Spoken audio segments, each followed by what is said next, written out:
Hello, everybody. You're listening to the Big Chill Podcast. This is episode 884. Is FIFA trying to ruin the World Cup?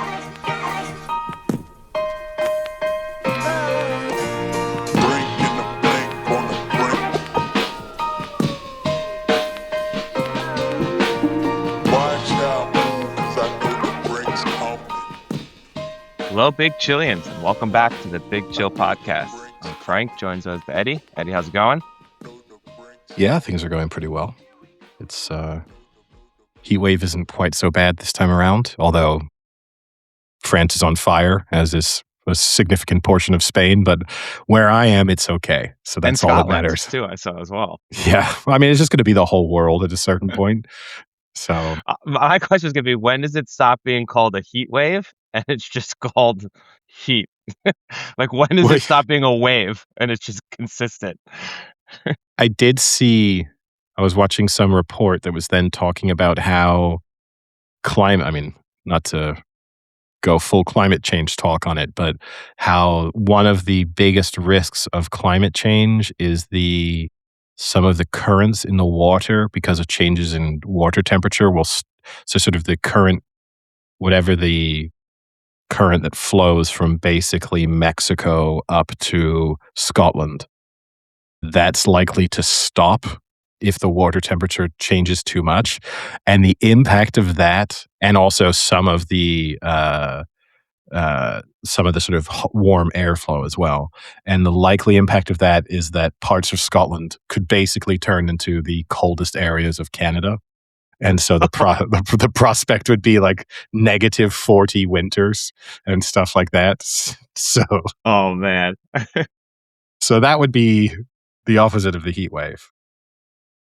Yeah, I mean, it just feels like now, like more and more summers aren't heat waves; they're just heat. Yeah. And look, I can get the frustration of some people. There is definitely, I've lived in this area of the world for long enough to know that summers are definitely hotter within my lifetime than they were before.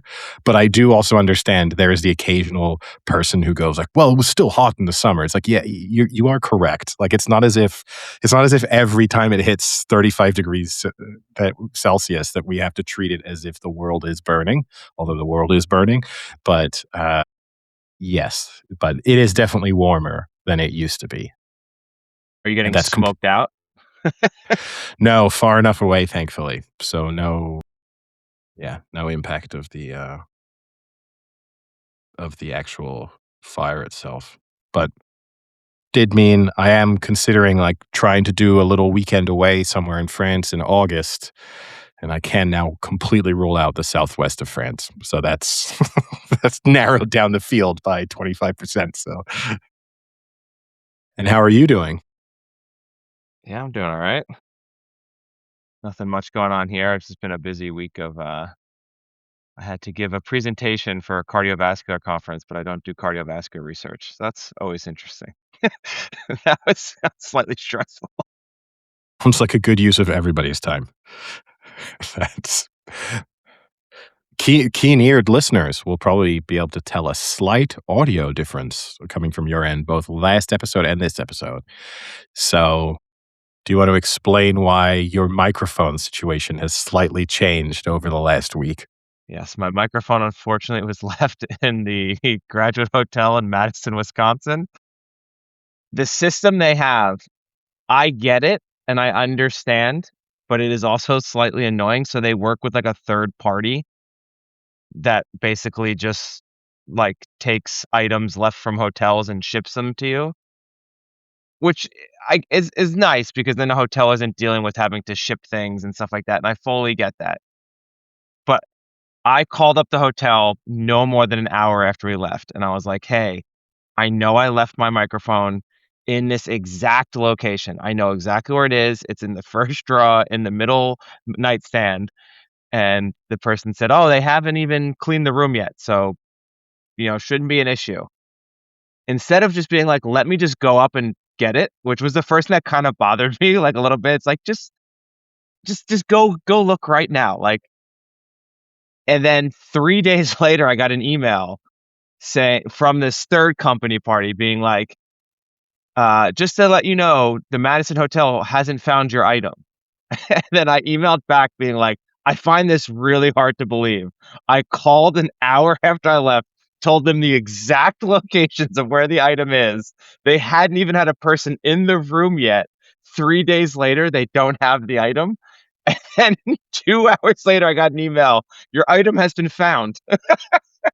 I don't know what that means.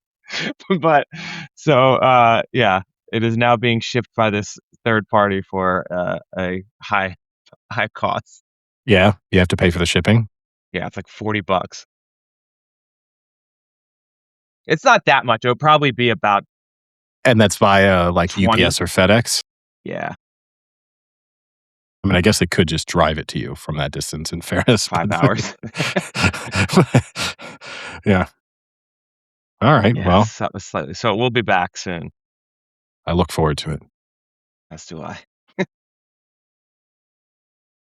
Alright, I've got a number of topics lined up. Obviously, it's a slightly quiet period in terms of actual sporting action, but there is some sporting controversy going on. I guess we can start off. It looked as if I thought we were gonna be done with World Cup talk, and I knew then this was coming. and then Infantino decided to just lob a grenade into the world of football. And for listeners of the podcast who have somehow missed this story, basically offering to sell the World Cup to a private equity group who could then control how frequently it's played, where it's played, how what the format looks like, how many countries can play. And obviously, this faces slightly further controversy based on the fact that it also has the involvement of Jared Kushner, which raises certain questions over, again, ties between senior FIFA leadership and the current US administration, which is a little bit unusual for an organization that claims to be sort of apolitical and to distance itself from any type of political influence. I think he could be, though, one of the least worrisome people that becomes a part, like, has some sort of investment, you know? Uh, he could be at the bottom of the list there. You're also forgetting to add in that in this scenario, Infantino would then become president of this company and would take a salary of probably 100 million a year.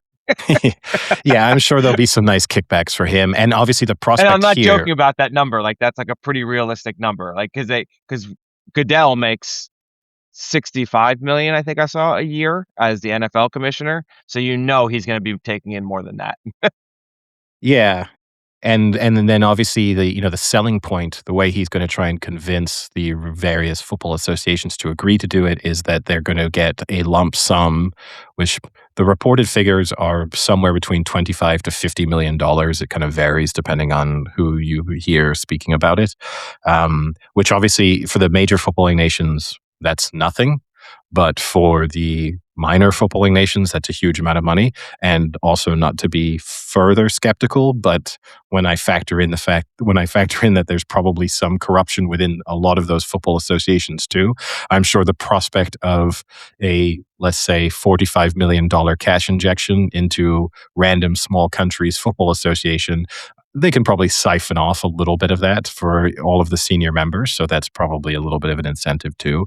But we're facing the possibility of FIFA and UEFA really going head to head here. There's already talks of the idea of UEFA withdrawing itself from FIFA if this goes ahead, and sort of forming a completely, sort of withdrawing themselves from World Cups.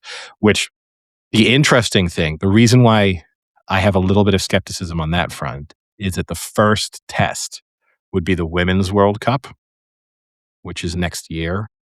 And I don't know how brave UEFA would be to withdraw their women's teams from a World Cup when you're also really trying to promote and support the women's Yes. game. And it would Great move be, by Infantino. yeah, the timing, to think that he didn't consider that fact, that he's putting UEFA in a position where they would have to just sort of nuke women's football as the first move, that, like the blowback from that could be a lot greater than if this were just, well, the men's World Cup is in 2 years and you can start planning a European specific tournament in its place. Now, are the Euros completely run by UEFA? Yes. There's no involvement of FIFA in that? No. I mean, it's like a FIFA sanctioned tournament, obviously, Okay. and the it counts towards various other FIFA points or whatever, FIFA, yeah, rankings plus rankings. FIFA tournaments. So there's some level of coordination, but UEFA is independently managing the Euros. So yeah, they can. But and look, this is a chance. Obviously, UEFA kind of stood up to the prospect of the European Super League a couple of years ago. There's such a public uproar over this prospect. It would be difficult to imagine there not being the confidence within UEFA. And I mean, we don't have to single out Europe, right? There's no reason as to why South America, like the big South American nations, shouldn't also be, because the the reality here is if this happens, not only we'll look at more frequent World Cups and Which would suck.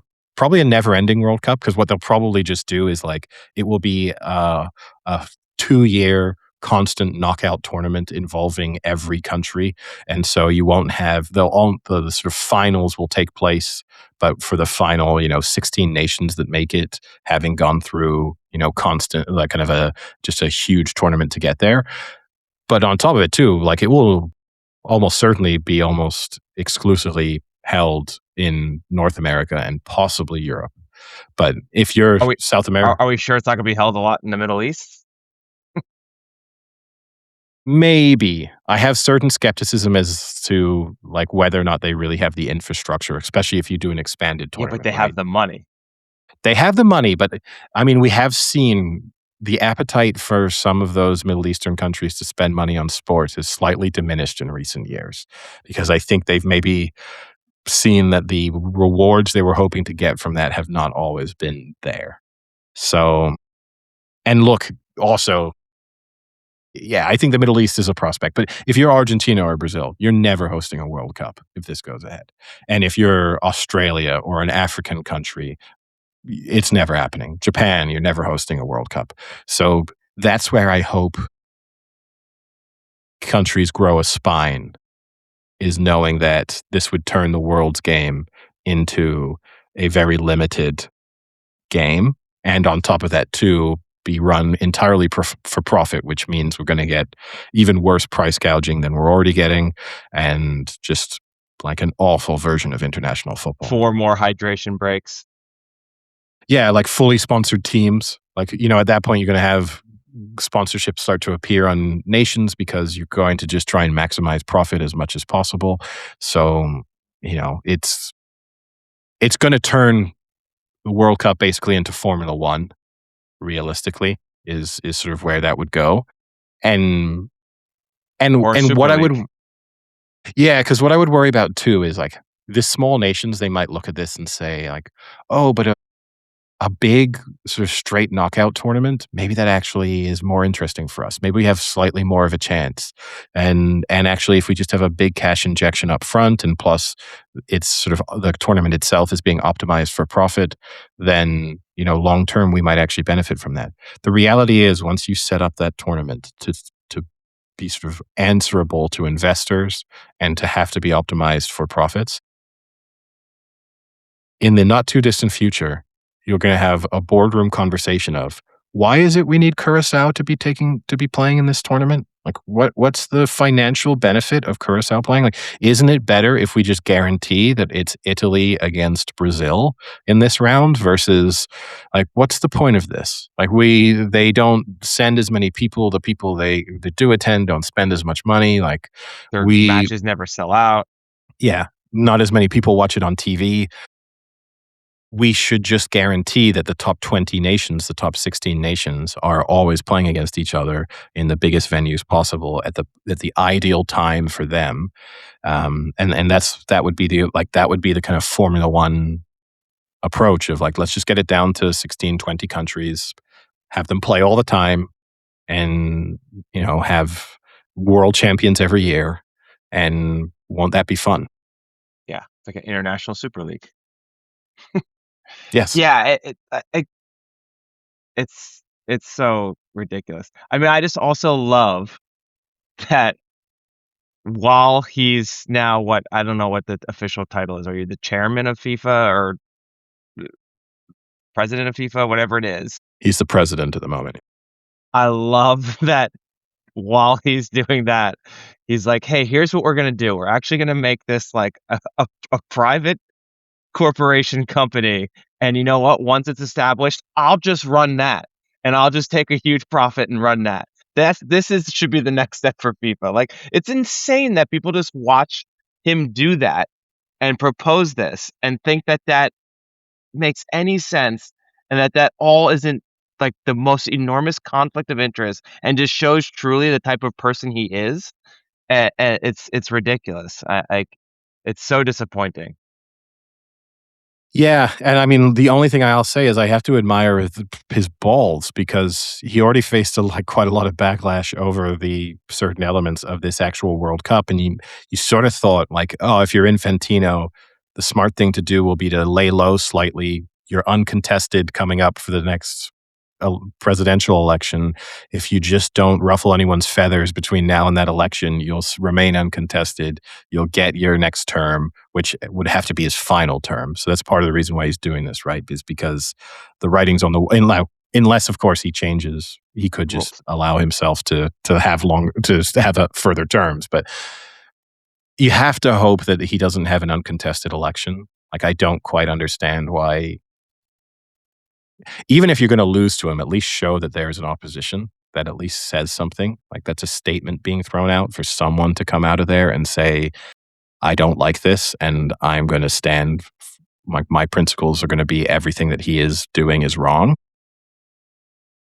But yeah, I'm concerned that ultimately he'll just be able to grease everyone's palms and this will go through.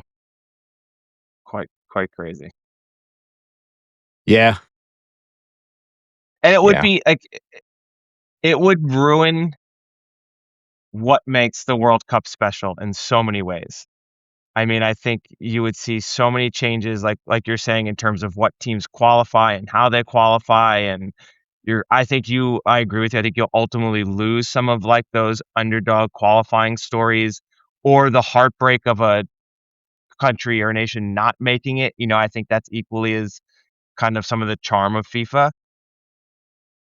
Yeah. And it will But be then more frequent for sure. yeah, and then also just the frequency upon which you'll have it will make it so much less special.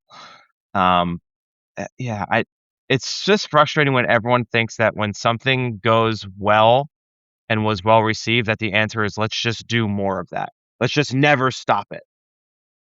Well, also, it's like, yeah, in the end, was the 2026 World Cup enjoyable? Yes, it had some good matches. It had some good controversy, some of which probably should have been avoided, but some of which is like the right level. The sort of Argentina side of things. It's probably the right level of controversy that you kind of want in a sporting competition.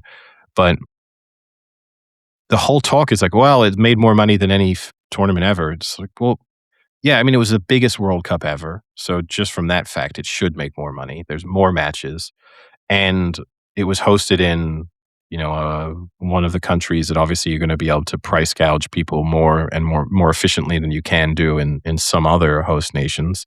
So of course it would made more money. Like that doesn't it's not it didn't make more money because people loved it more than any World Cup ever before and they loved all the changes and they want just more of the same. That's the problem and that's what worries me about the prospect of you know, private equity becoming involved in the organization is that then it's just about how much money can we make. It's not about what's good for the sport. It's not about what do people actually want.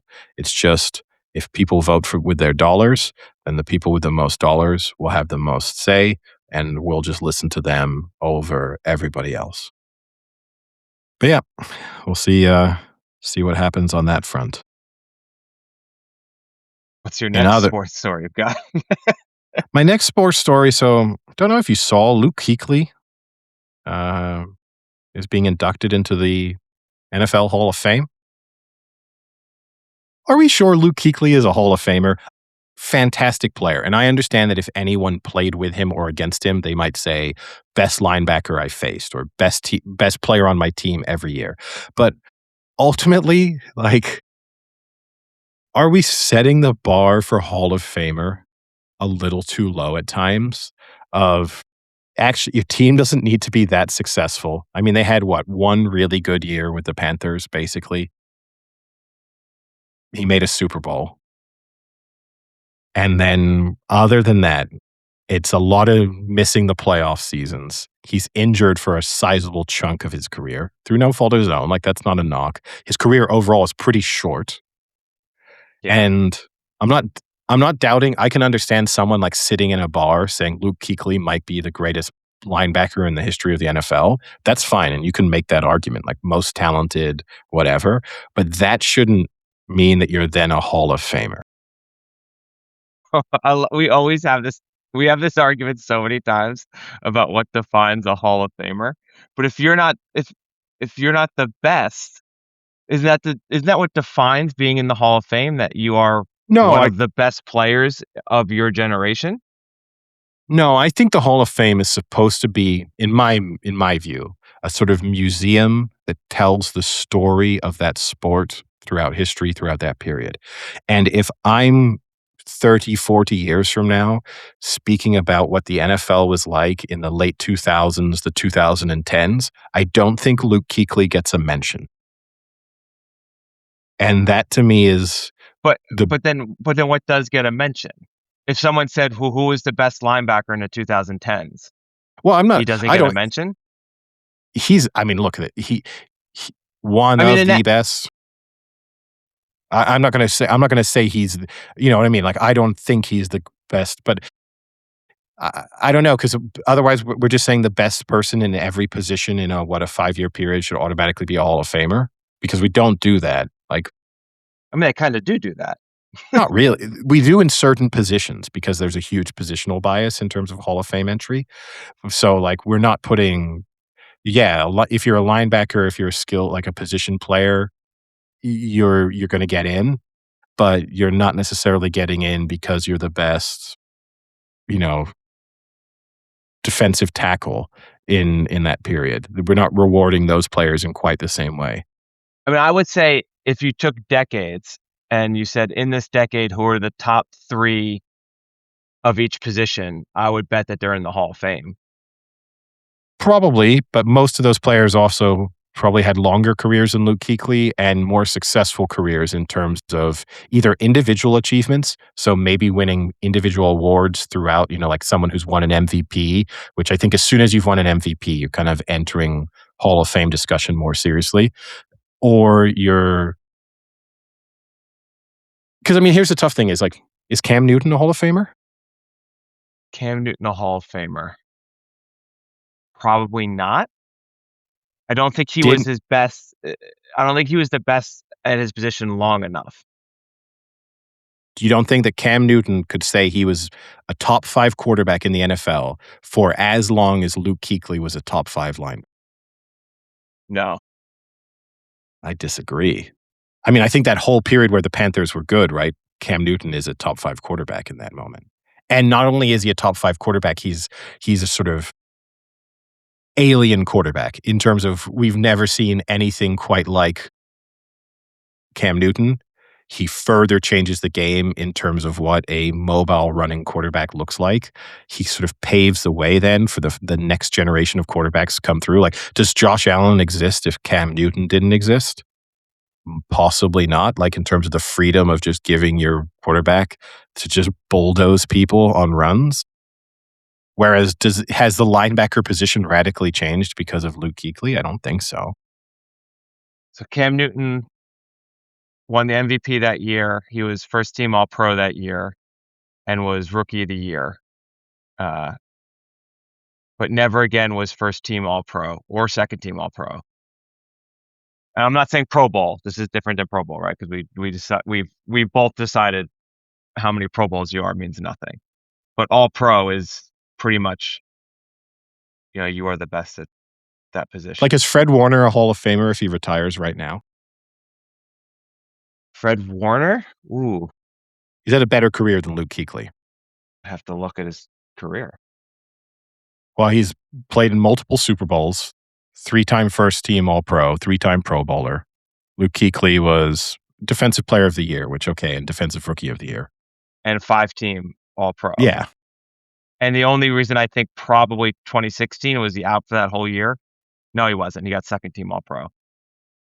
So in the what? I mean, the issue with Luke Kuechly, I think your best argument is that he only played 7 seasons, and in those 7 seasons, he was either first team All-Pro or second team All-Pro. So, that's pretty consistently really, really good. And Rookie of the Year and Defensive Rookie of the Year. But it's only 7 seasons.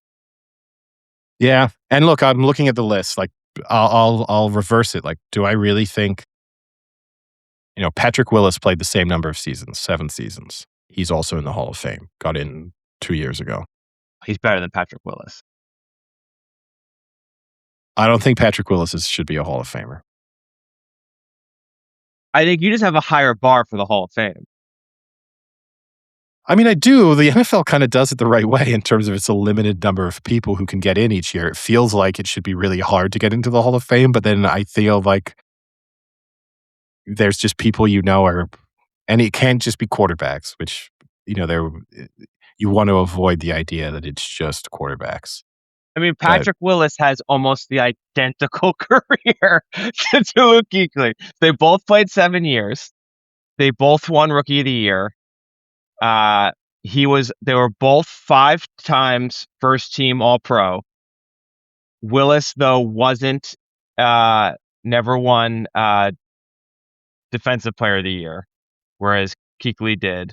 And Willis was only 1 time second team All-Pro. Luke Kuechly was twice, but otherwise they're almost identical. I mean, the bigger difference would be how good the teams were. And this is a tough thing. Like, do you punish someone in their Hall of Fame candidacy because they stuck with a team that just wasn't that great?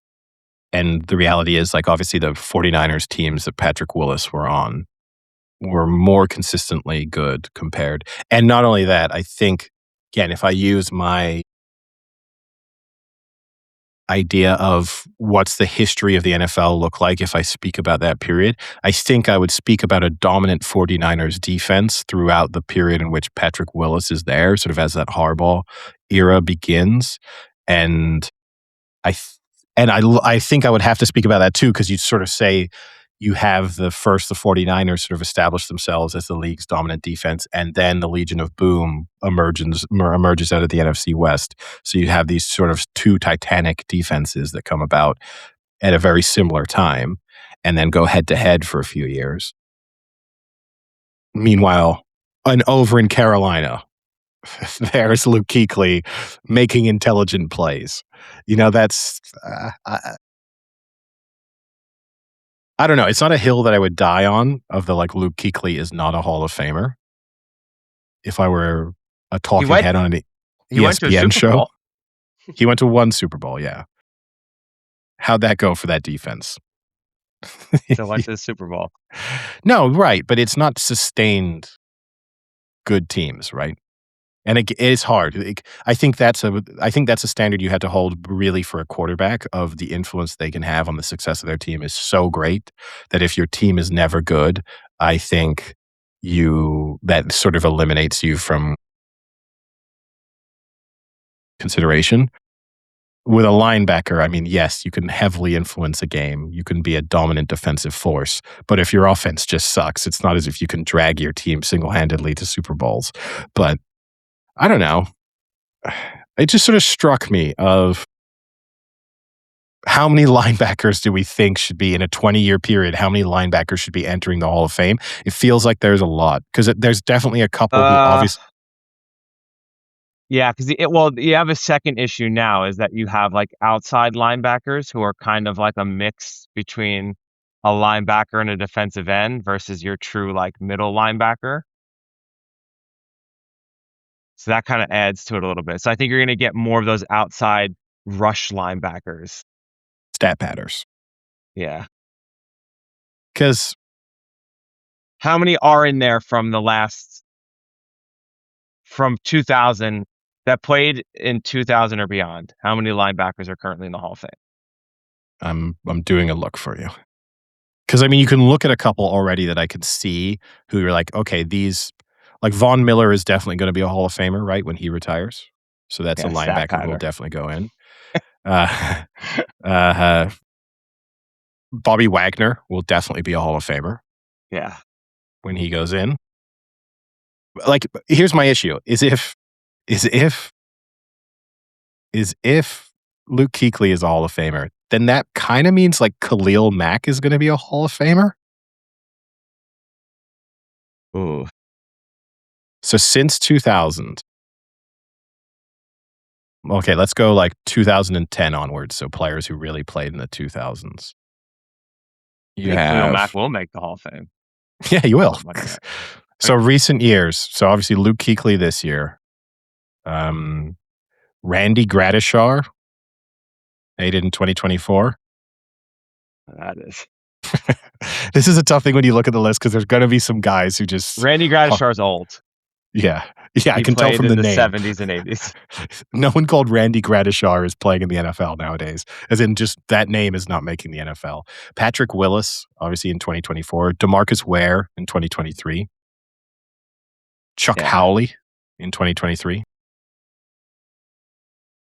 Zach Thomas in 2023. 3 linebackers in 2023. Year of the linebacker. So respect is starting to come to the linebacker position. Like the notable names from recent years, I would say DeMarcus Ware, Brian Urlacher. I mean, Yeah, like Urlacher deserves Urlacher's it. better than Kuechly. Ray Lewis, Junior Seau. Urlacher played for 12 seasons. He was Defensive Rookie of the Year. He won Defensive Player of the Year once.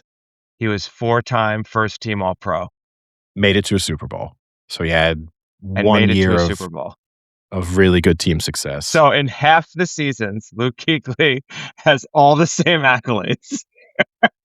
Well, the And accolades are the accolades. I don't think the accolades are the best way of judging it, though, right? Because but I think by all accounts, everyone would say like Luke Kuechly was just unreal good at his position. yeah, no doubt, everyone who played with him said smartest guy they ever stepped on a Like football I would field with. say he deserves it more than Patrick Willis. Like people will say like, yeah, Patrick Willis is a really good linebacker, but when people talk about Luke Kuechly, they're like, this guy was like insane. Just like everything about him, his work ethic, how smart he was, how he could like read plays before they even started. Yeah, but then do you benefit a little bit of kind of being just a bad team? Like, there's got to be a good player on pretty much every team. We do this, right? We establish that there has to be, when you look, if we ran through every current NFL franchise Giants have right now, I in mean, the last 5 years. we're doing it with the Giants. It would be what's his face, the D tackle, but they got rid of him. I mean, you're talking yourself into like there's a number of players on the Giants. Like every team, there has to be 1 or 2 players who kind of get the limelight and get more attention than they maybe deserve. And again, I'm not knocking Luke Kuechly, and I'm not obviously going to go against everyone who played against him or quarterbacks speaking about how smart he was in terms of how quickly he read plays and stuff. I'm not trying to be the guy who zags just for the sake of it. Of like, actually, I think Luke Kuechly was trash. It's just I don't know if a 7-year career.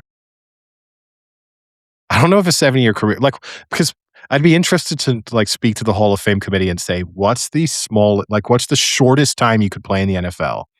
And so, like, if you have 1 rookie year, smash every record, you win rookie of the year, maybe they give you the MVP too.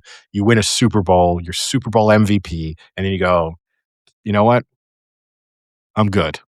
Or Do they?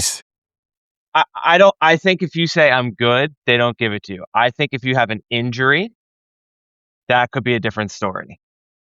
Okay. Last play of the Like Super Bowl, as you dive over into the end zone, you get catastrophically hit by like 7 opposition players. Just never walk again. Do they give you a pity Hall of Fame entry for just oh, the greatest season of all time?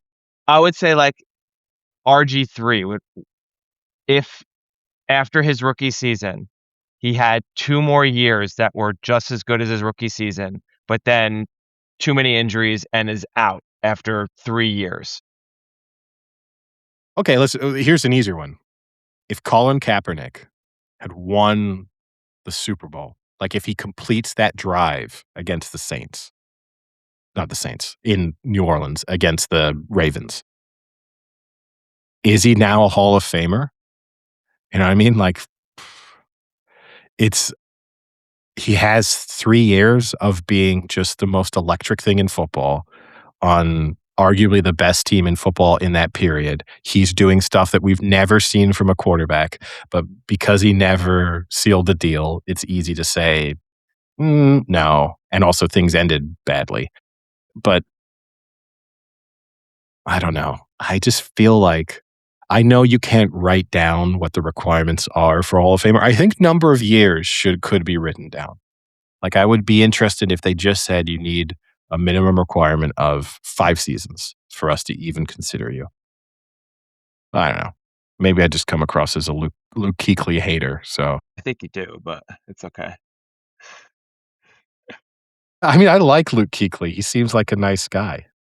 But now, speaking about haters and sticking on the NFL topic, and my next one is, I saw a speech being given by Sherry Sherrill. That's a real name, or Sherrill. I don't know how she prefers her last name to be pronounced. She's a member of the Committee to Preserve O.J. Simpson's Place in Buffalo Bills Legacy, and they are complaining and campaigning for the Bills to reconsider the decision to exclude Simpson from the new stadium's Wall of Fame and the portion of the family circle that will be dedicated to the team's legends. Now that's an interesting hill to die on. Oh, wait, is she related? No, Just the just fan. passionate, just passionate. Just wants Yeah, to separate the art from the artist, like that's true. But yet the artist will be on the will be on the wall. Yeah, it's tough. and like I do kind of get it. I will say in that look, there's a lot of deplorable people who are going to be celebrated and acknowledged by the NFL, as we regularly discuss. It's, there's not a lot of people in the NFL who finished long careers without having one or two little controversies and scandals, ranging from not good to terrible. So this is more of a, like, in relation to your Hall of Fame, like, your Hall of Fame argument is length of career. This is like severity of offense. Is that what you're getting at here? How severe does the offense have to be Murder's pretty bad, but found before innocent. how severe does it have to be before you start getting excluded from things? Yeah, because like if we look at it real, like if we, and okay, 99% of the population believes that O.J. Simpson killed his wife and her But boyfriend, what does the jury think? but he was found innocent. And so basically the only thing he was found guilty of, right, was when he That tried to chase. sort of steal back, the chase. And then when he tried to steal back his memorabilia, remember in Las Vegas or whatever, the Yeah. thing he did that weird thing and then that's what he went to prison for. Realistically, those two offenses, the things he was found guilty of, are not that bad compared to, say, well, Brett Favre is still celebrated by the Packers, but Brett Favre's done some worse things than what O.J. Simpson was found guilty of. Yeah. OJ stole memorabilia. Brett Favre stole money for money That was for supposed to go to impoverished populations of yeah. Mississippi and send dick pics to people and, like a host of other things. Are dick Yeah, pics illegal nowadays? I don't know. I think, well, unsolicited definitely are. Just throw out that advice to listeners. Yeah, unsolicited dick pics. It's time, were they? Yeah. Probably. Yeah. But I think pretty sure, yeah. But he, like, I don't know, maybe I'm gonna join the committee. Maybe I've convinced myself. Maybe I'm gonna start a double committee, one of which to get Luke Kuechly excluded from the Hall of Fame and reinstate O.J. Simpson on the Buffalo Bills Wall of Fame. Is that her argument? Is that he's found innocent? I didn't really listen to what she said, in all honesty. I was just so taken aback by the headline. But I think the argument is gonna be largely based on the he wasn't found guilty of the murders, and he is one of the greatest Buffalo Bills players of all time, which, I mean, it's kind of undeniable from that perspective, right? Is his achievements on the football field can't be argued with, but everything he did off of it kind of overshadow the rest of it. Man. And then I mean, I guess regardless of how you feel, my main question is like, why is that so important to that person? At the end of the day, why is this so important? yeah.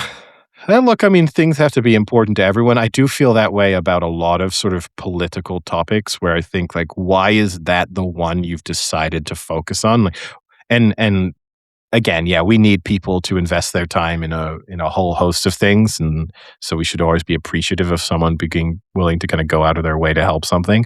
But yeah, of all the issues in the world, and maybe for all we know about her and the rest of the committee members, maybe they are the most active people, and they are volunteering in food banks and running marathons every weekend to raise money for causes and doing who knows what. So but it is like, if that's the cause where you've gone, this is what I'm gonna get involved in. This is it. Like, world hunger, climate change, like a host of other social issues that maybe are really important. No, I wanna make sure that O.J. Simpson's name is still on the wall of the new, Bills stadium. But we all have to have our hobbies. It's true. Staying on the other NFL topics, I'm sure you are too, sort of inundated with the like reels and shorts and Training camp. videos of training camp, often which are look at the difference between these two players. Like it will show two players doing exactly the same drill, and then it'll be like, you could just see the talent difference.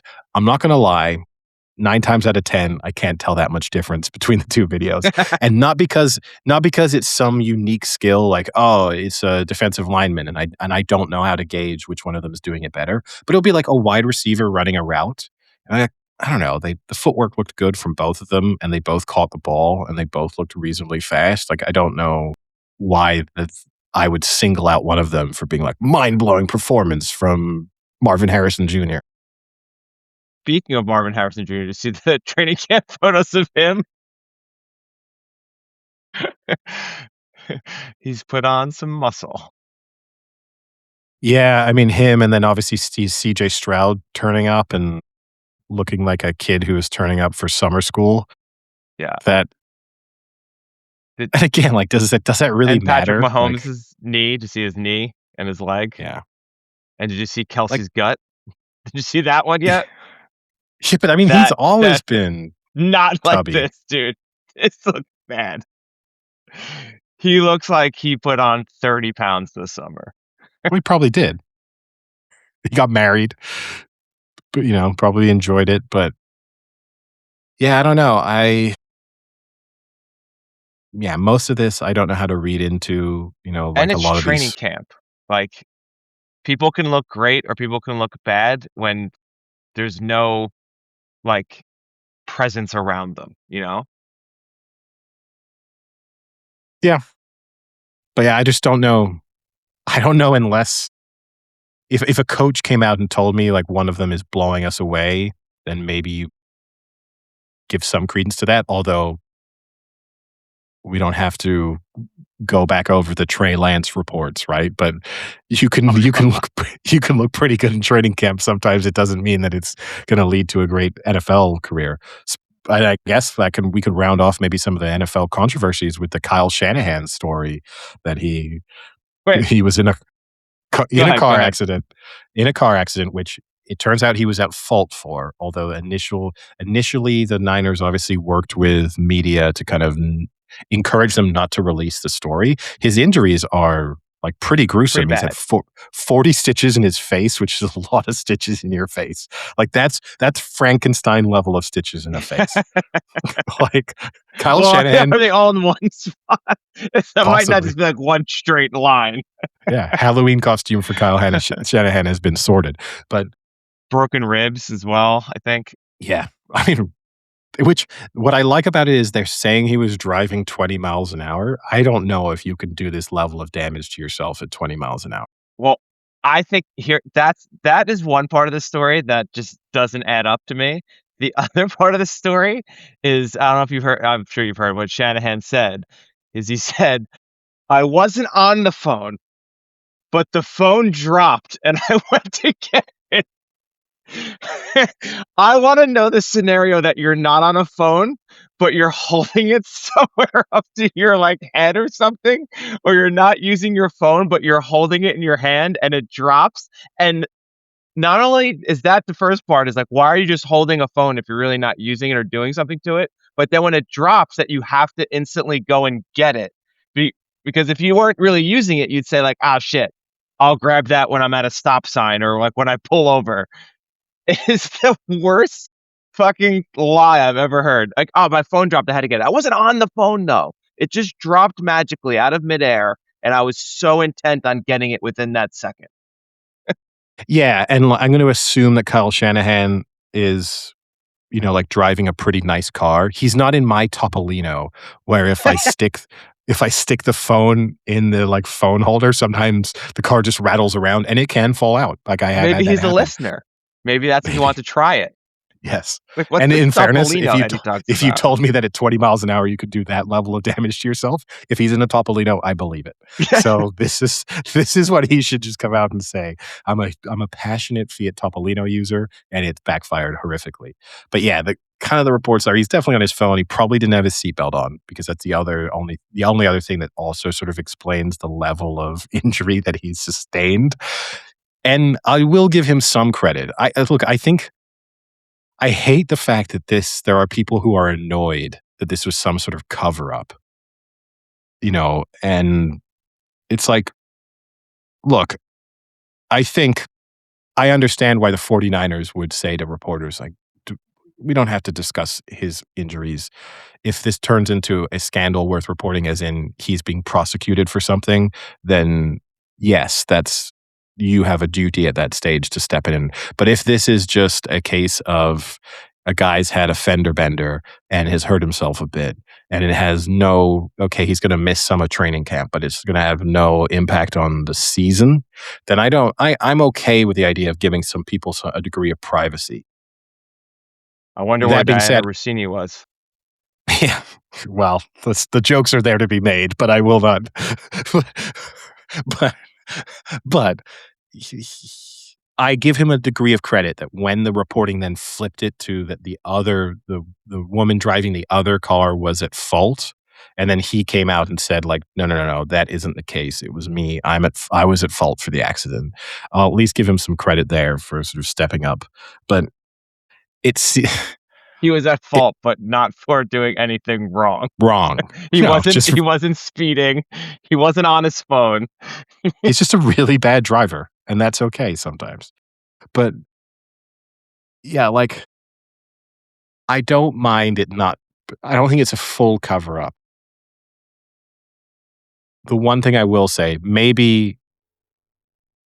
this is either just how bad can the 49ers injury issues get, where now you've got the head coach being demolished in car accidents, or is this the thing that 49ers needed to sort of cleanse the injury issues that the team has been having? And so this is the final step in the process. And now they are free to move forward because because Shanahan has somewhat sacrificed himself in his car accident. I don't know. I heard the crash happened right next to that electric substation that's next to the training camp. Yeah, I think actually his phone was in his hand, but then the magnetism of Yeah. of the substation just it flew towards the window Yeah. and pulled And his it steering wheel. unbuckled his seatbelt at the Yes. same time. Yeah, and the airbags just went off automatically because the sensors didn't know what was going on. It's sort of the Bermuda Triangle there, and then actually, though, the other woman was kinda teleported in from streets away, and that's how he crashed into her. But, yeah, no, look, it's a 49ers team that even when games aren't being played, somehow still manage to have injury issues. Injuries. It's quite impressive. Yeah. Do you have any other sports topics? A lot of sports topics for, I mean, literally a week where I didn't even know if sport is on. Yeah, there hasn't been much. Obviously, there's been some decent horse racing. Um Other than that, the cricket's actually been pretty good. I've been watching a lot of cricket over the last week or 2 because you had a combination of the 100, which I think I'm in a minority in that I actually, quite like the format, especially now that they've the on-screen how the score and stuff used to be displayed in the first couple of years, I always hated. At least now it's sort of a bit better. And then also there's this weird international sort of super league taking place in Guyana, where there's some of the teams from Major League Cricket plus teams from the Dubai League plus Guyana and like the Perth Scorchers from the Big Bash. It's like a really bizarre tournament taking place where these players are just being held in Guyana for 2 weeks to just entertain a very I because it's interesting to me because I watch that on YouTube because that's the only way it's being broadcast in Europe. So I'll just put YouTube on, and that means that you can see the number of people watching the live stream, How which many? take a guess. Like now, the time is for me, it's like 1 in the morning is when most of the games are being played. Sometimes they're afternoon European times. The one factor I would say is like consider that that's actually quite a good time for India. But take a guess as to how many people you think. The range. I'll go from the fewest I've seen. 75,000. Whoa. You have blown the range out of the water. The number I've seen 4,000 to like Oh my 20 to 23,000 Well, people you threw watching the this. India in there. That threw me for a loop. I was gonna I say did 40. I was gonna say 40, yes. and then you threw India in there, and I was like, "Oh shit, maybe I gotta double it then." Yeah, no, I didn't wanna I didn't wanna set you up to say like 500 people. And, so that's the only reason why I threw the India thing in because it's all Indians. I And you. watched and me. I watched the chat, as like when you initially start watching, the chat pops up and then you have to close the chat. But it means when I start watching, the chat's there and I can, just the language, it's all Hindi, or I suppose there might be some Urdu from Pakistan coming in and some other local dialects perhaps. But it's also an interesting, I watch a little bit of cricket in various tournaments on YouTube and live streams. It's a very and look, comment sections and chats are toxic in under all circumstances. The cricket the cricket chat is super toxic. Not in that people are insulting each other, but people are just there just be people who log in who keep just every ball before the ball is bowled just going wicket, wicket, wicket. And then like the score will be 153 for 4 and they'll write 153 for 5. And then the first couple times you're like, "Oh, are they ahead of me somehow?" And then it'll be like, "Oh no, they're completely wrong. They're just trying to be right," which is interesting. And then it really shows the state of the world because it's then people like begging in the chat for the like under or the over that they've bet on to come through. So it will just people be like, "Please, please under 130.5. Please, please." And like I'll look And, at the score. I'll and see how many of those people like that when you comment that? yeah. The amazing thing to me, it will be a guy being like, "Please, under 135. Please, please, please, please, please, please, please." And then it's like, "Dude, there's 7 overs left. They're 121 for 1." Like, this is you need an asteroid to hit in order for your under to come in. There is no chance. So at what level of viewers, so what's the lowest number of viewers for you watching a sporting event that we need to start to be worried about you? Well, If you're on YouTube live streaming some sort of sport with I'm not 7 other streaming. people? Do we need to be worried? I think cricket, I've probably, because I'll watch some like weird leagues of cricket. I think I've definitely been watching with under 100 other people. That's That's definitely not happened. good. That's not Because good. I'll watch the European T10 league, which is amazing. Just for comedy value, it's amazing to me. And that actually will get a decent number of viewers for a lot of the games, but every once in a while I'll tune it on. Because that to me is like I throw it on in the background while I'm working. I'll just like put it on the TV. It's there. I don't care what's happening, but I do know that every once in a while there'll be a spectacularly humorous thing that happens of like people tripping over themselves, throwing the ball into their teammate's head. Like the comedy value is why I'm turning it on. And yeah, I've definitely been, and there I kinda get tricked because the same channels that stream that, it will suddenly be, like, not the main league, but I'll turn on YouTube and like, "Oh, look, there's live T10 cricket," and I'll be like, "Oh, let me turn that in," and it will be some small team, and, like, it will be, like, Gibraltar's 2nd team against, like, the Jersey 5th team, and I think that's me and, then one of their mothers. Like, then that's pretty much it, watching it. I mean, in fairness, the sport that's probably had the lowest number of viewers that I've ever turned into live stream is your fucking roller hockey. I mean, Was that cannot have been a huge number of people. trying to think when it's been on the live barn? A lot of people watch that Yeah. on the live barn. How many do you really think? 50? Which is not like I'm not shitting on that, and as in, like, you playing in something where 50 people are watching it.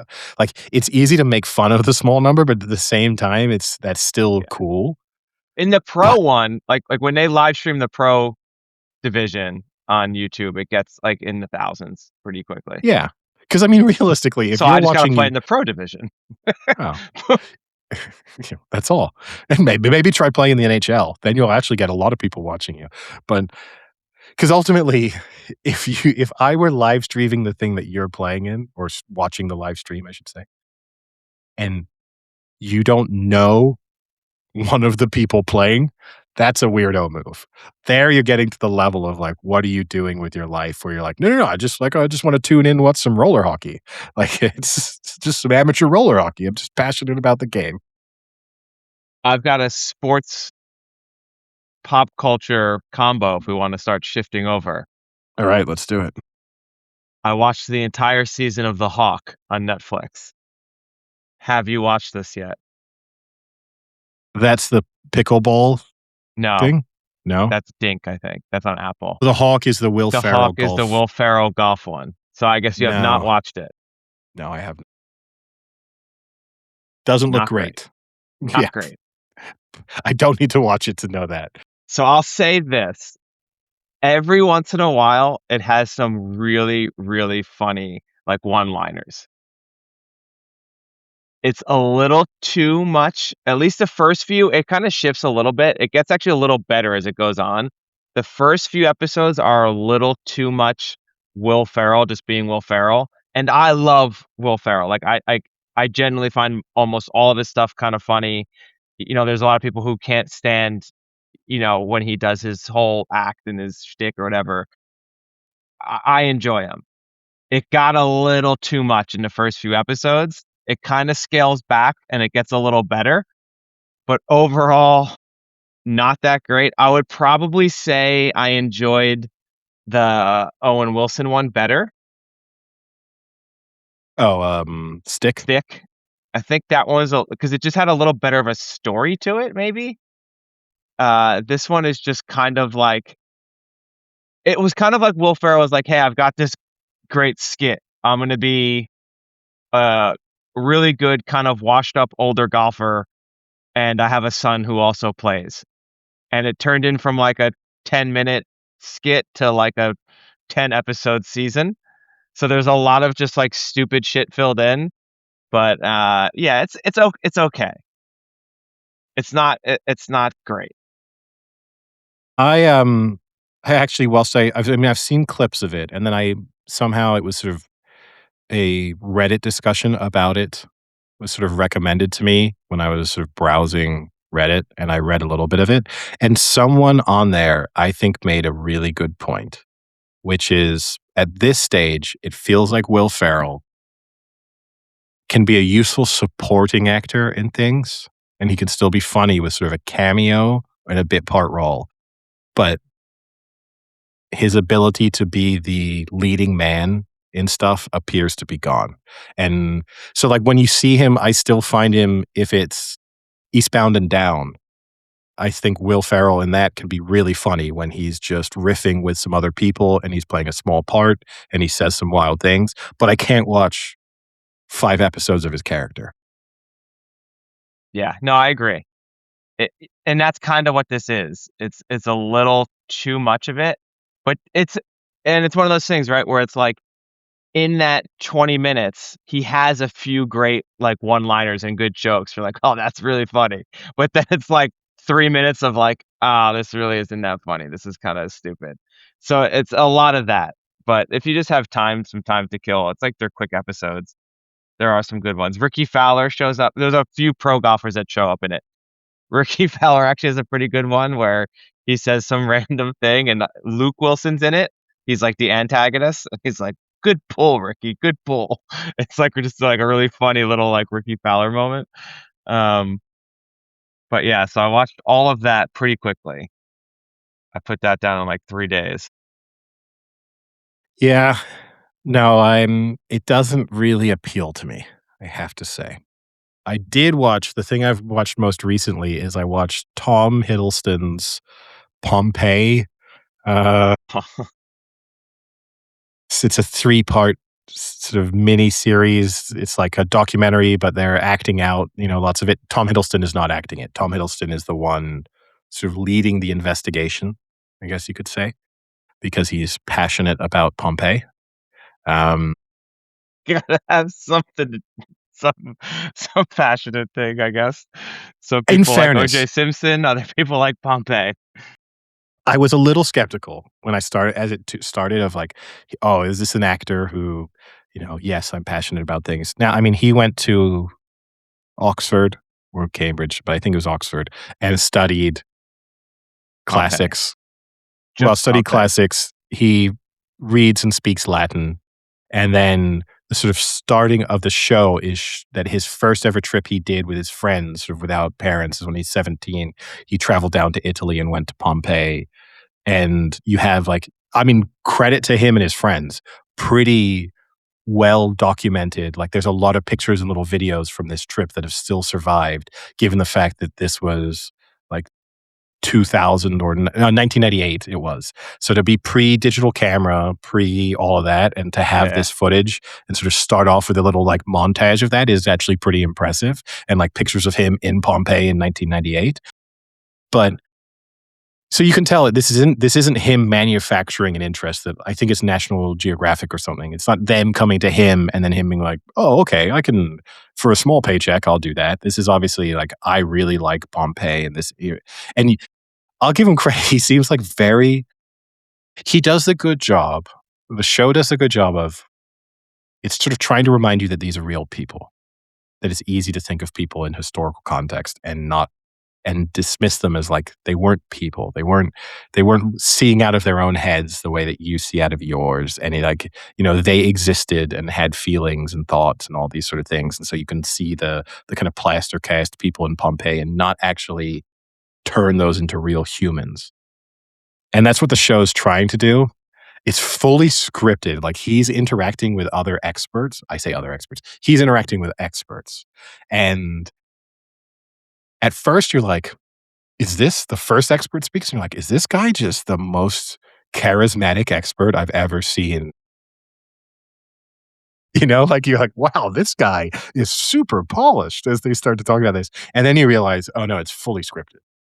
And that's sort of bizarre as you watch it. And then he's trying to sort of recreate the final day of these 3 people. And it sort of very much blurs the line. The history basically goes out the window pretty fast. And then it's him just sort of envisaging like what their final moments would be like. And as you're watching it, you're like, you kind of have to remind yourself, this is actually completely made up at this point. I Yeah. may as well just be watching a TV show about Pompeii, but you're sorta trying to convince me that this is a documentary about Pompeii, but it's not. It's still good. It's only 3 episodes. It's worth watching, but it has to be judged sorta differently to most of the historical stuff that I watch. I've seen the, like, ads for it and the clips for it, but doesn't s Pompeii is one of those that just never super interested me. Like, I get it, and then I'm kinda good with it. Do you get that they're real people, Frank? They I were do real get that they're real people. people. They were real people. They had Yeah, feelings, I know.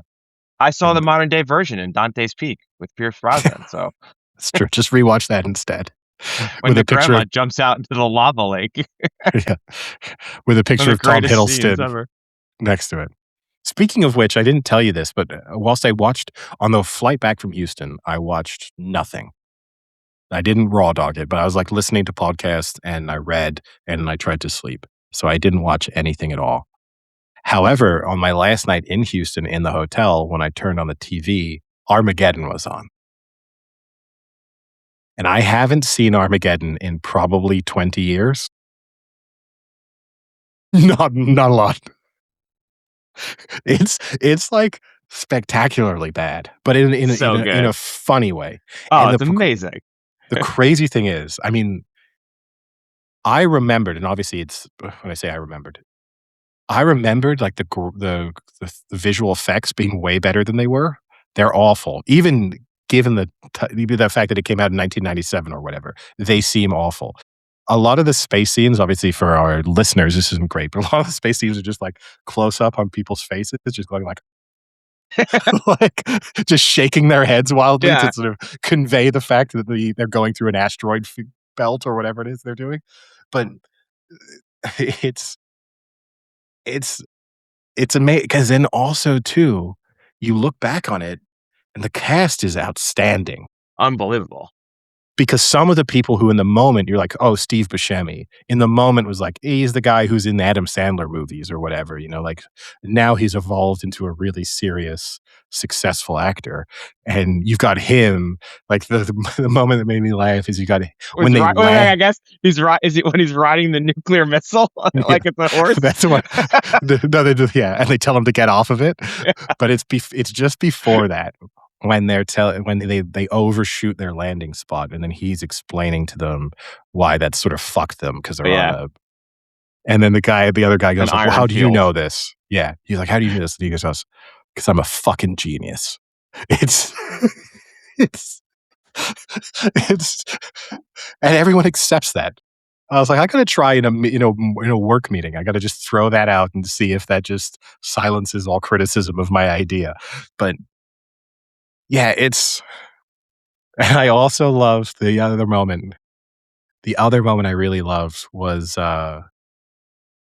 when the first sort of spaceship crashes, and then the second one goes sort of off comms, and they're in the control room, and for whatever reason, Liv Tyler is also there because they're just allowing friends and family to be in the control room for unknown reasons.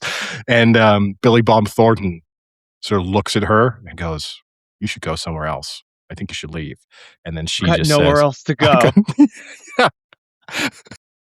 You think I don't know this movie? and and Billy Bob Thornton again just accepts that as like, well, I guess you can hang around then. But she says it so sadly Yeah, and and so earnestly. softly. I don't know why her voice is so soft in that movie. She's like, Yeah. "I've got nowhere else to go."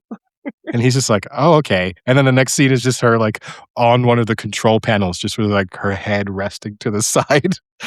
Meanwhile, you could just imagine someone working at NASA being like, I really need to get to those controls. Can you get that weird can you get that weird woman to get out of the way?" What a But yeah, classic it's movie. I love that movie. Now that is a rewatchable. yeah, for maybe not the reasons that they always want it to be. Um, I also watched over the past 2 days while I've been cooking dinner, the Jamie Vardy story. Okay. I've Have you seen seen lots of that one? clips of it. I've seen a lot of clips, but never actually sat down to It's watch it. decent. I mean, for, I think, for people who know, English football and follow it pretty well, you're not going to get much out of it because it's mostly just the main hits of Vardy. You know how he started late, took a pretty quick rise to Leicester, got into some issues, but played really well. You know, won the Premier League, that kind of stuff. But if you're someone who doesn't know that very well, it's a pretty cool story, and it's like pretty rare to see And how. he's a character. Yeah, and he is, and he's definitely a character. It got me to thinking because obviously he is someone who made it, but this is something I say pretty off, like almost regularly about like when you look at pro sports of how many people there probably are in the world that didn't make it, but are probably like some of the best athletes or like just unbelievably skilled and unbelievably good, but for like one reason or another just didn't make it. And like he's Yeah, kind of the opposite where like he was obviously very skilled, very talented, just naturally gifted athlete and almost wasn't going to make it because he was in the academy. He was in, fuck, I can't remember what academy he was in. Uh, I can't remember. Anyway, it was a decent academy, but then didn't make it and then just went to being working in a factory playing football on the side and had a good, a good year or two and then like kind of made a run with it. But there he are was in the so many people. he Was was it in the Sheffield Wednesday Academy. Sheffield Wednesday? Yeah, that was it. No, I agree with you, and I think this is one of the things that annoys me is when people talk about sports is they always like, "It's a meritocracy, it's a meritocracy." It's like, it isn't, because you still need the opportunity to show people how good you are, which, okay, you can, A, say just within, you know, your country, if your country is well developed, you still may not really, you may go unnoticed or you may play badly in the game that matters most from a scout's perspective and they sort of overlook your talent, or another person on your team catches someone's eye at the crucial moment. There's that element. Never mind the like, if you're Jamie Vardy, but you're born in, like Democratic Republic of Congo, then what are your chances of making it to the Premier League? Even slimmer, so the meritocracy argument kind of goes out the window if you're not also born right place, right time. But the other thing is, uh, you have to believe that becoming a professional athlete is achievable. And I think it's the reason why I'm not in the like Nepo baby concept with athletes, but it's the reason why you see so many people whose parents were professional athletes who become professional athletes, because it's like, it's normalized. You're a 6-year-old kid and you're like, my dad plays in the NFL. So of course I can play in the NFL because it's realistic. Whereas if you're someone who's, your dad's an accountant and, you go like, what are the chances of me making it to the NFL? No one in my family has ever done it. The odds seem incredibly, high and impossible to overcome. Yeah, there's definitely the most talented people in probably every sport probably aren't playing them No. professionally. Yeah, and then there's also just like the drive. Like, I mean, there are people who are just so naturally good, but like just don't have that drive to be like, I want to wake up at 5 in the morning and practice to get better, to go to this, to go to that. They're just like, it's fun. I play it because it's fun, and that's kind of like almost kind of like what Vardy did in a little bit, where he was just like, I'm just gonna keep playing because it's fun, but I don't want to actually make a run for it until he kind of really got pushed to do so. But yeah, like for me, I think about it like when I played football in high school, I played against No Sean Marino, who was an NFL running back, was a amazing college running back, was decent in the NFL. I played against two running backs that were, I think, way better than he was. And he was still great in high school. Don't get me wrong. He was phenomenal in high school. Like he ran for like 200 yards a game. But there were like two players I distinctly remember playing being like, this guy is literally unstoppable. And just for reasons, well, reasons are known, but like just never had the run, just got into issues, got into trouble, never had the run of things, and like never made it, like Yeah, but I mean, it even never that, right? happened. And obviously, the internet is probably removing some of those sort of hard luck stories. But like, you were born in a state and grew up in a state that produces good football players, and where people would be paying attention to high school football players. But you could be like, if you're born in Alaska, you can be just as talented, but Like, how much attention are you getting? How like, a scout's not gonna show up to your high school football game. You could be, like, on the numbers, be like, "Oh my god, that guy's rushing for 600 yards a game." And they'd be like, "Yeah, it's fucking Alaska." Like they're struggling to put teams together, So you just think from that perspective, you can be just as talented, but just not be in a position that allows you to be seen. Even if you do have a great work ethic, and even if you do, like, you don't get yourself into trouble. There's lots of those things.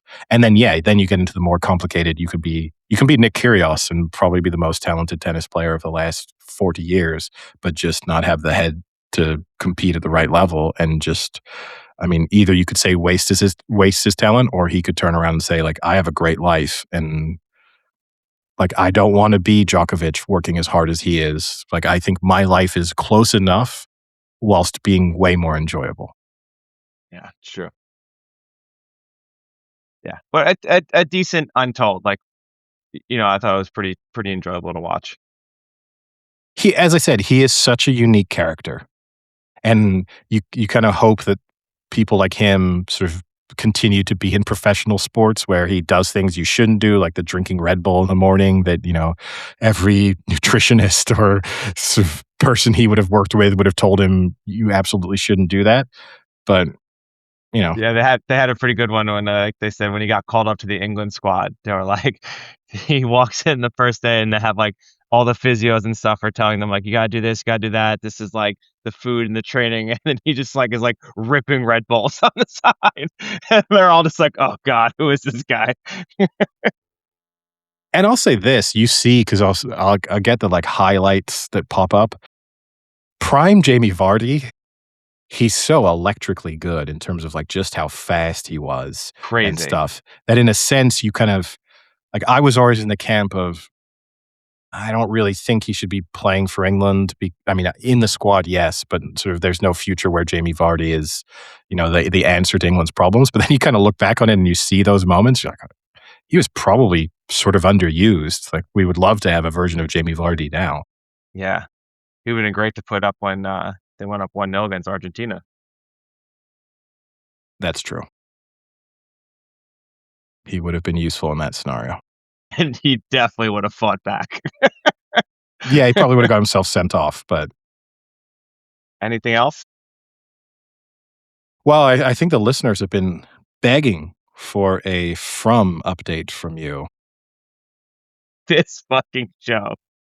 This show is gonna just kill me, I think, at one point. How far into it are you? I'm almost done with season 2. I'm at, like, episode 7 or 8 of season 2. I'm crushing, like, at least 1 a night, for It's sure. very bingeable. Yeah, I literally last night, I put it on, I wrote and revised an entire grant proposal, and didn't miss a beat as to what was going on in the show, because almost nothing happens in the entire episode. Like, as long as you've got like a 15 seconds of like, oh, that's an important thing that happened. Now they're just going to like rehash and rediscuss this for the next 15 minutes. Like, I'm good for the next episode. I didn't miss a beat and got all of my work done. Like, it is so bingeable. No, and ultimately, that's my biggest criticism. Like, I can suspend my disbelief enough to sort of enjoy the bad show where nothing makes sense. But the moments in which you have episodes where really nothing happens, Nothing. that to me is, and it's just a couple people arguing with each other over the same things. And it is part of the charm of the show, I will say, is the look, if you all, as we've spoken, if you just sat down and everyone shared all the information they had, are they getting out and escaping? Still probably not, but in the very least, they're not turning on each other and calling each other idiots, and they might be able to focus their efforts in the right places. But it's very bingeable. Like, I miss having it from my weekly watch. Like, I'm semi envious of you that you still have. I'm just waiting for season 5 to come out. Well, Eddie, I've got a show you can binge that's got a lot of seasons. That's way better. It's called Lost. No, You can binge for months. no, I'm all right. Thank you though. Yeah, I've gotten to see. I don't want to spoil shit, but I mean, in yeah, it's fairness, you're on. What are you, season 2? You said yeah. it came out Oh, quite a few someone sees years it ago too. at this stage. I don't think we're really spoiling it. It's on you. If you are planning on watching uh from and haven't yet, then I guess you could turn off now. But if you're not planning on watching it, I actually don't think it's even a show that you can really spoil because it's so stupid. Yeah. I'll say I got to the episodes where Boyd got the worms and Yes, is the kind like of trying to the figure out how blood to like infection. get rid of the worms. And it's just like the 2 episodes, because this is like, again, this is like almost nothing happens because there's at least 2 to 3 episodes where he's seeing shit because he has these worms, but no one believes him. So it's just 2 or 3 episodes of it being like, I'm telling the truth. I got these worms. And then people are like, I think he's fucking crazy. And then eventually someone's just like, oh, I see them. And they're like, oh, he was right. Oh, okay. And it's just like, why did we have to have 3 episodes of him just screaming at people if at the end of the day it was like, oh, okay, we see them now? Like And they're like again, nothing happened. that doesn't bother me first time around, or maybe second time. Like, fool me once, fool me twice. By the third time, when someone says something weird is happening, or I had this crazy dream, or I'm having visions, or at that point, you have established that within this universe, the weirdest things can happen, that it's not just someone losing their mind or hallucinating, and that not only that, it might be really, really important. And so by that point, I don't understand why they dismiss those things, and equally why they don't have a town meeting where they go, "Don't think you're insane. Come forward and tell us Yeah, everything." Like, that no should matter be how. a weekly occurrence or even a Yes. daily occurrence. Yes. Oh, Everyone gets every day. together. Everyone gets together and says, okay, did anyone see anything weird, hear anything weird, hallucinate anything? Did you walk into the forest and see some sort of weird symbol that you don't Yeah. want to tell anyone about, but Are the that someone trees else has moving? seen it 20 times? Yeah. And the same with, like, Victor. They're so dismissive of him, of being this sort of, Yeah. and it's like, he He's the clearly fucking historian of this yeah. place. Like, why And are they're you like, going to him for everything? yeah, and they're like, "Victor's off doing his weird things, again." Like, it's amazing, but and look, yeah, otherwise it would be a one-season show, so Like I the suppose it's transporting trees is a great one. Where yes. like slowly, like more and more people are learning about these transporting trees, where if they just had this talk from day one, Victor could have been like, hey guys, I was walking in the woods today and I found this tree, and if you put something in it, it goes somewhere else. This is fucking crazy. You guys should all come and see this. Instead of Yes. being like, transporting tree, you went through a tree? That doesn't make any sense. That's fucking stupid. Yeah. And then 2 episodes later, it's like, I went through the tree. It is real. No, it's and hey, good news is you got plenty of that ahead of you. Can't wait. They don't get any smarter. I They gotta don't say, start they don't I'm start waiting listening for to each more other people to anymore. die. Are People more do people start gonna dying. die? All right, People do good. start dying again. I'm tired of these extras dying. I want main characters to die because I hate all of them. I want to see them all die. No, but I told you that this is the great thing about the show is you have zero, like, real sort of attachment to any characters, so it's wonderful. You could just But they're not dying quick enough for me. I want more of these people dead. you'll be slightly disappointed on that front, I suppose. I mean, maybe by the end of season 4, you've had one very big character die. Okay. I think that's it, and then you've That's had not enough. it's mostly the NPCs going, which I just as again, I love the fact I love the idea of these people who just, like, end up in this world and just sort of check out, who are just like, "You know what? I'm just gonna live here," because I could get some of them. There's probably a couple of them who are like, "I was buried in debt. Like, this is life was as bad as it could get. Like, I was up to my ears. I was losing my house. I just lost my job. My wife had left me. I had zero custody over my children. I was facing charges for a DUI. Like, the life was getting really, really bad. And now I've ended up here. This is a win. Like, okay, there's monsters roaming around at night. That ain't so bad. In my old world, Free electricity. yeah, in the old world, there were monsters roaming around 24/7 in my life. So this is way better.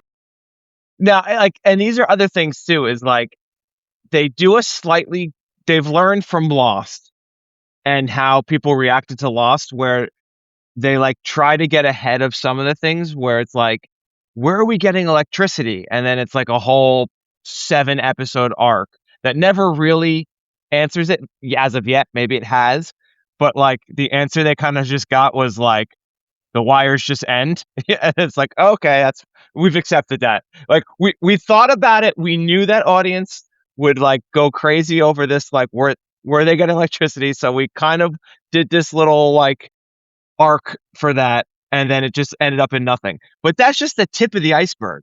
Where are they getting water? I see people take baths on this show. Where the fuck is water coming from?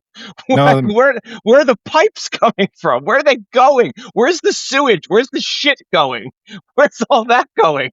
well, that is the interesting because I do occasionally read the From subreddit because people like I do find it interesting to read people's theories.